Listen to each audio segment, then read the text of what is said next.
Hello दोस्तों, आज हम आपके लिए लेके आए हैं एक बेहतरीन न्यूज जो हम समझेंगे आज, जिसका नाम है bye the time. Bye the time ये एक फ्रेज है जो हम यूज करते हैं एज लॉन्ग एज की जगह, यानी जब तक। एक कंडीशन बताता है, it's so the condition.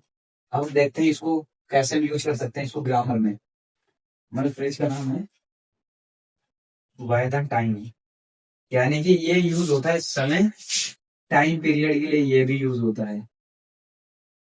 Time period के लिए जो क्या कंडीशन दिखाता है, क्या दिखाता है, कंडीशन दिखाता है। यानी अब हम इसको देखेंगे कंडीशन कैसे दिखाता है। ये किसी एक घटना के होने के बाद दूसरी घटना को दर्शाता है। यानी पहली घटना की, तो अगर कोई भी पहला इंसिडेंट हुआ है तो उसके बाद जो इंसिडेंट होने वाला है उसको भी ये दर्शाता है। तो अब हम देखते हैं इसको एग्जाम्पल के थ्रू। मैंने कहा कि अगर इसके हम हिंदी से समझते हैं दोस्तों, हम देख लेते हैं कि हिंदी से हम क्या लिखेंगे, जब तक। जब तक अब हम इसको देखते हैं सेंटेंस में इम्प्लीमेंट करके। मैंने कहा कि जब तक मैं बाजार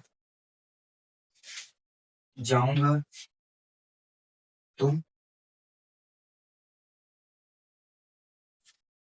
खा लेना। मैंने कहा कि जब तक मैं बाजार जाऊंगा तुम खाना खा लेना। अब देखना दोस्तों, ये कंडीशन बता रहा है, यानी कि पहली कंडीशन क्या है, जब तक मैं बाजार जाऊंगा तुम खाना खा लेना, मतलब उसके बाद में तुम खाना खा लेना। जितनी देर मैं बाजार करूंगा, इसका मतलब है जितनी देर मैं बाजार करूंगा उतनी देर तुम खाना खा लेना। देखो, मैंने जब तक मैं बाजार जाऊंगा तुम खाना खा लेना। अब हम देखते हैं इसको बाय द टाइम का यूज करके इन दिस सेंटेंस। मैंने कहा कि by the time I go to market you will have eaten the food.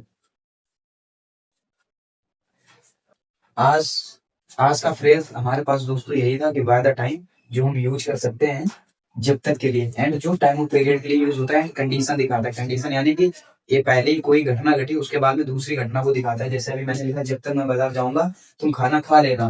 Bye the time I go to market you will have eaten the food. आज के लिए हमारे पास दोस्तों यही फ्रेज था। थैंक्स।